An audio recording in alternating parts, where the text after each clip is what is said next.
Historias de Terror de México presenta 3 historias aterradoras de camioneros. Historia número 1. La cobija del trailero, historia 100% real. Mi nombre es Jorge Ávila. Soy de Guadalajara, Jalisco y soy trailero. Al igual que lo es hoy en día mi hijo, quien también forma parte de esta historia. Era una helada noche del 2014. Cuando me salió un viaje en el cual seguía circular por la carretera libre Guadalajara-Zacatecas. Mi hijo de ese entonces 16 años. Se encontraba en plenas vacaciones de invierno, por lo que aproveché para llevarlo conmigo. Él también era aficionado a los camiones. Y era una de sus grandes aspiraciones el promover el oficio con el fin de convertirse en tradición familiar. En el asfalto negro vacilaban los reflejos de las luces de mi tráiler, en tanto mi hijo me contaba todas las hazañas realizadas junto a sus amigos. Para mí no había nada mejor que disfrutar de su compañía. Aunque pasando la medianoche, mi entusiasta compañero de viaje comenzó a dar los primeros signos de sueño. Le pedí que no se durmiera aún, porque llegaríamos a un restaurante ubicado al costado de la carretera donde llegaríamos a comer algo. Lugar que suelo frecuentar cuando hago el mismo trayecto.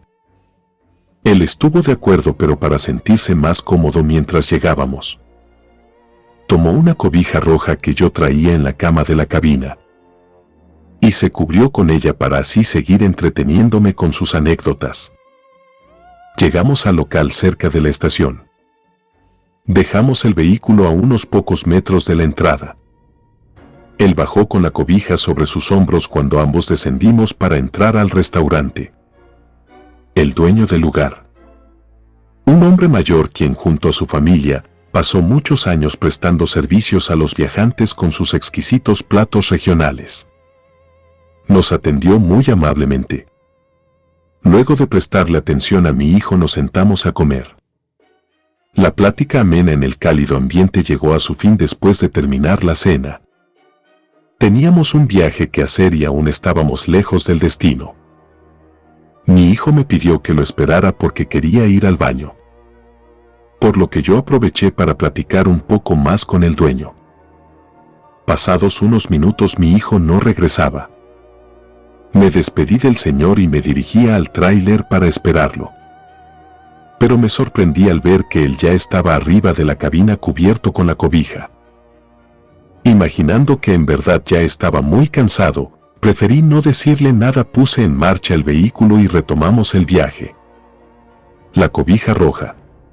Conduciendo en la carretera me di cuenta de los detalles. Mi hijo estaba apoyado en el asiento cubierto en su totalidad, pero el espacio que ocupaba la cobija no concordaba con el tamaño de su cuerpo.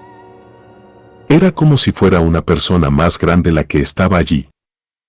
Me resultó más llamativo todavía que estaba tan rígido que no podía ni siquiera distinguir los movimientos de su respiración. Extrañado lo llamé por su nombre para despertarlo, pero él no me respondió. Con mi mano toqué su hombro y al instante ese cuerpo se inclinó hasta caer apoyado en la puerta, dejando al descubierto parte de su cabeza. Sentí escalofríos al ver unos largos cabellos asomarse tímidamente detrás de la cobija. No, eso no era mi hijo. El terror que sentí apenas me permitió maniobrar el tráiler para frenar unos metros más adelante. Me bajé desesperado y me quedé alejado observando incrédulo ese cuerpo desconocido. Mientras me preguntaba si eso no era mi hijo, entonces ¿dónde estaba él? La respuesta me llegó al instante. El celular en mi bolsillo comenzó a sonar, indicándome una llamada entrante de un número que yo no tenía agregado. Al contestar me paralicé. Era mi hijo quien estaba llamando desde el teléfono del restaurante, donde habíamos estado minutos antes. Él salió del baño y no me encontró. Trastornado volteé a mirar al tráiler para observar que aquella cosa ya no estaba. Tartamudeando, le dije a mi hijo que me esperara dentro del local, que ya mismo regresaría por él. a pesar de que tardé un poco en tomar valor y subirme al tráiler. Nuevamente para regresar llegué mudo al lugar. Únicamente atiné a disculparme por mi imprudencia, a lo que él reaccionó con risas burlándose de la situación. Mi estupor creció cuando lo vi subir sosteniendo la cobija en sus manos. La misma que segundos antes me había hecho sucumbir la razón. Mientras manejaba, mi evidente nerviosismo no pasó desapercibido. Mi hijo me preguntó qué pasaba y por qué estaba temblando tanto. Lo tranquilicé diciendo que solo fue el susto del momento vivido por haberlo olvidado. Lejos de que el susto terminara allí, algo macabro se presentó más adelante. Justo cuando volvía a pasar por el mismo lugar, donde aquella cosa estuvo a mi lado y desapareció. Mi hijo dio un grito de advertencia. Pero no pude evitar que fuéramos víctimas de un accidente en el que podríamos haber perdido la vida. Simultáneamente a su grito, esa cobija se apareció planeando en medio de la carretera en dirección a nosotros, como siendo empujada en el aire por un viento inexistente en esos instantes. Cayó extendida en el parabrisas, cubriendo toda la visión, causando que yo perdiera el control y chocáramos contra unos árboles al costado del camino. Recuperé la conciencia cubierto de vidrios quebrados. Por instinto no sentí dolor alguno. Me percaté de la herida en mi cabeza recién cuando saqué a mi hijo del vínculo, quien gracias a Dios solo recibió leves cortes. ¿Qué pasó? Esta breve y tétrica odisea tiene una posible explicación. La leí en un periódico días después de haber pasado por ese tormento. El cuerpo descompuesto de una mujer fue hallado cerca del lugar donde nosotros tuvimos el accidente. Al parecer se trataba de una mujer de la vida galante, a quien un trailero levantó cerca del restaurante donde cenamos mi hijo y yo. Eso sucedió una semana antes de que nosotros fuéramos al local. Por motivos que se desconoce, aquel hombre terminó quitándole la vida, ocultando el cuerpo al costado de la carretera, dejándola cubierta solo con una cobija. Exactamente, era una cobija roja idéntica a la nuestra. Historia número 2. Ruta 52. Historia basada en hechos reales. Me llamo Daniel Zárate. Soy trailero, como se conoce aquí en Argentina, o camionero para otros países de Latinoamérica. Llevo trabajando en esta noble labor desde mi juventud, herencia que me inculcó mi padre, la cual también comparto junto a mi hijo, aunque nos desempeñamos en empresas diferentes. Hago mención de esto porque una de las características principales en la que diferimos es que, a diferencia de mi hijo, la empresa en la que yo estoy no me permite llevar acompañantes, razón que me llevó a vivir todas las anécdotas en soledad. Algo que de cierto modo es ventaja para muchos. Pero hay ciertas vivencias que quizás no ocurrirían estando acompañándonos de alguien. Porque estoy seguro de que cuando estamos solos, el demonio nos ve como un blanco fácil. Esto me sucedió hace unos pocos años en uno de los tantos viajes que hice en la Ruta 52, cerca de la cordillera fronteriza de Chile a Argentina. Eran las 11:15 aproximadamente. La noche fría típica del clima mantenía impaciente mi deseo de llegar al destino, hacer mi entrega y regresar a mi hogar para así tener un merecido descanso. Por cosas de la vida, una falla inexplicable en mi camión obstruyó mi viaje, dejándome absolutamente solo, parado a la intemperie de la oscura y congelada carretera. Desde ese instante supe que algo malo pasaría. Cuando me bajé del camión, una brisa seca heló mi cara de inmediato. Quise acelerar el proceso de revisar el motor y todo lo necesario para encontrar el desperfecto, dando por concluida mi búsqueda sin resultado positivo. Nada técnico justificaba el mal funcionamiento del camión, ni mucho menos el motivo por el que no podía darle arranque. Maldecí en voz alta como quien se desahoga por algo que provoca molestia e impotencia. Nada más me quedaba por hacer. Dependía de algún otro camión que pasara por el lugar a quien poder pedir ayuda. Pero dada la ubicación en donde me encontraba, seguramente pasarían horas en volver a ver a alguien por allí, o al menos es lo que yo pensaba. Media hora después empecé a tener una leve sospecha de que en realidad yo no estaba tan solo como creí en ese inhóspito sitio. Una cinta flameante colgaba de un pequeño soporte a la orilla del parabrisas. Esta me indicaba la furia de la brisa helada que castigaba la zona. A pesar de que me encontraba dentro de la cabina con la calefacción, sabía que de igual modo tarde o temprano podría averiarse. Entonces yo también sufriría los estragos del frío. Los hechos.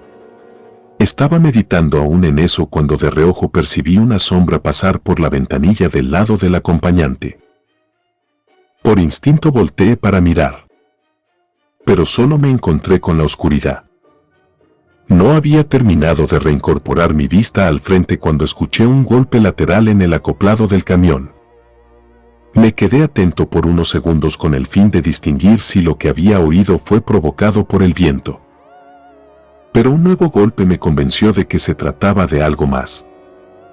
Alguien o algo estaba allí afuera golpeando la caja de carga. Encendí todas las luces antes de bajarme, no sin antes tomar un arma que solía llevar por seguridad personal. Apenas puse un pie en el suelo, cubrí mi nariz con mis manos para protegerme de un olor pestilente insoportable que surgió de la nada.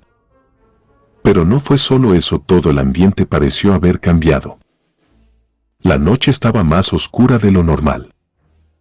El firmamento estaba cubierto de nubes negras que ocultaban las estrellas, generando un clima perturbador. No obstante, y algo más espeluznante todavía que me dejó inmóvil de miedo. Unas sombras humanoides estaban paradas a unos metros de mí. Eran figuras tan negras que sobresalían de la misma oscuridad. Estaban tiesas sin hacer nada. Segundos después volví a escuchar el golpe. Giré mi cabeza y vi a dos de esas cosas prendidas del acoplado cerca mío. Tan cerca que los reconocí como los que despedían ese fétido olor.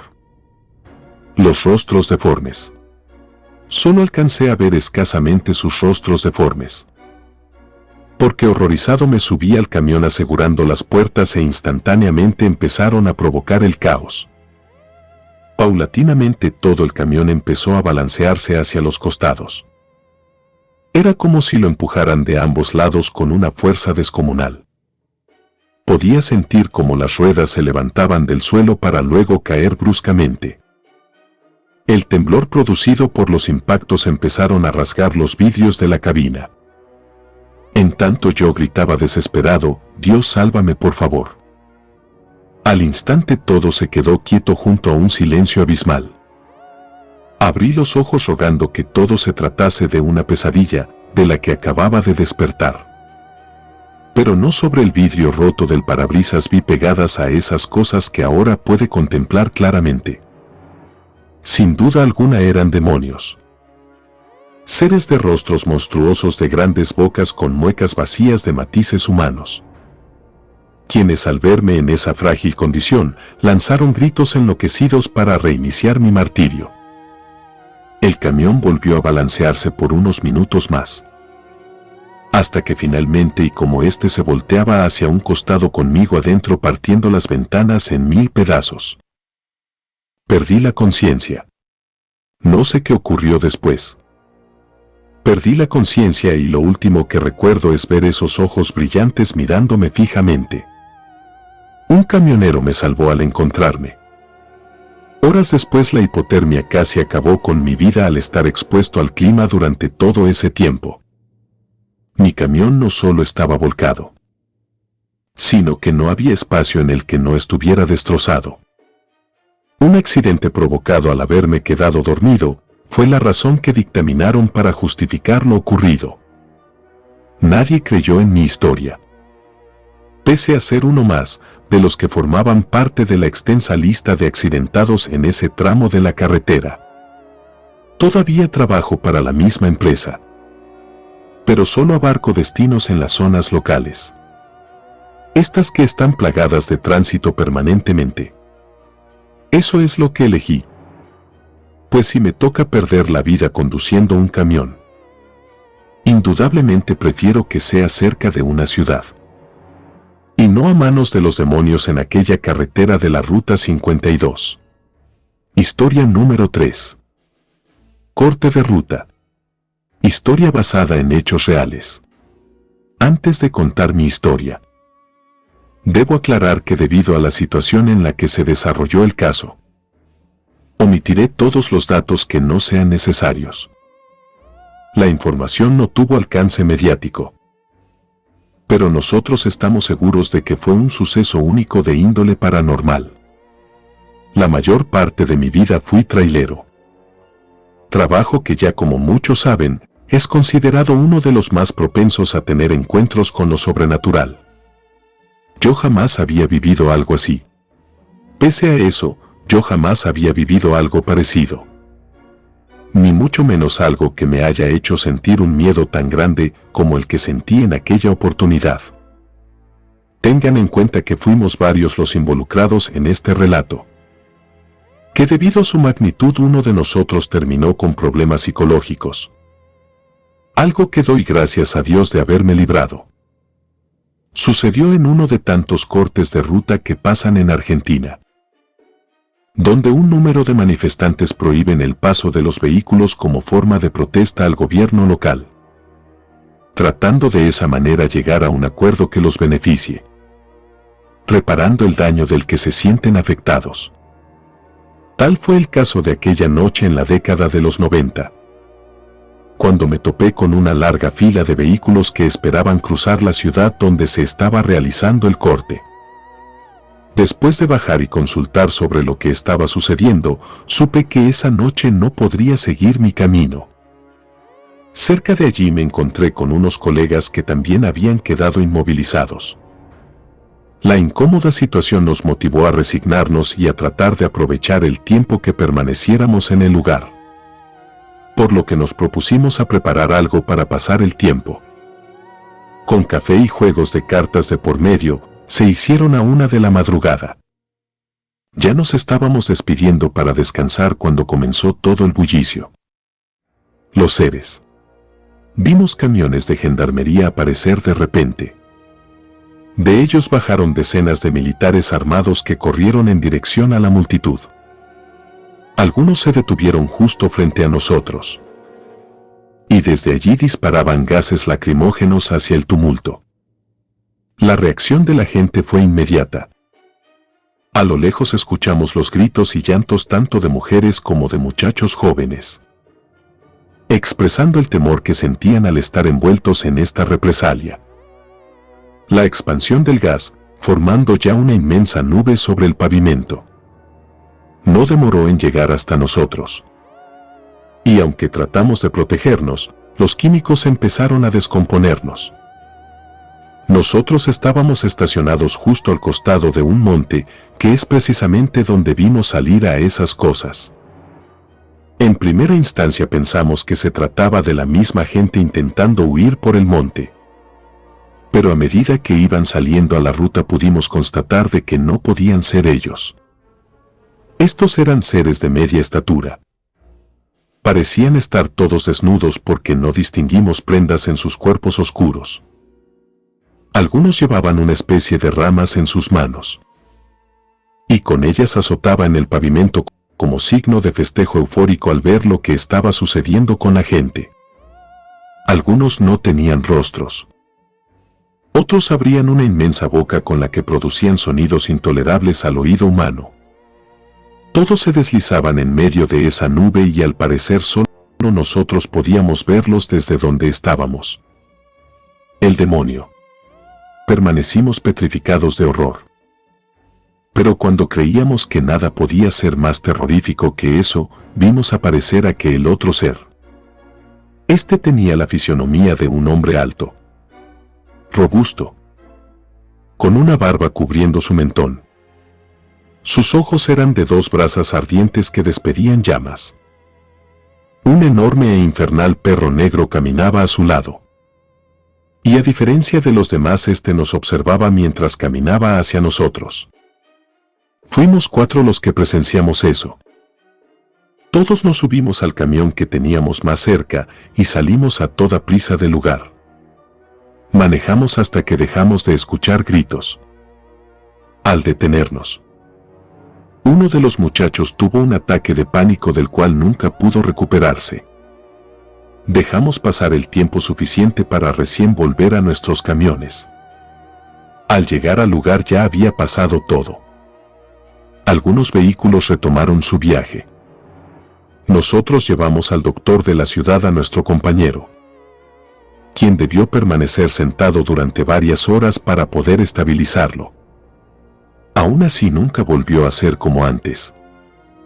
Después de eso tuvimos la oportunidad de reunirnos nuevamente para hablar sobre el tema, llegando a la conclusión de que esa noche vimos al mismo demonio acompañado de sus súbditos. No sé si alguien más ha presenciado de lo que nosotros fuimos testigos, pero escuchamos que esa ciudad es muy conocida por la cantidad de brujos y brujas que viven allí. Precisamente el monte es el lugar preferido de muchos para hacer sus trabajos. ¿Qué te han parecido estas aterradoras historias basadas en hechos reales?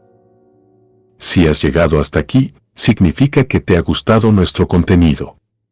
Gracias por ver el video. Y no te olvides de compartirlo.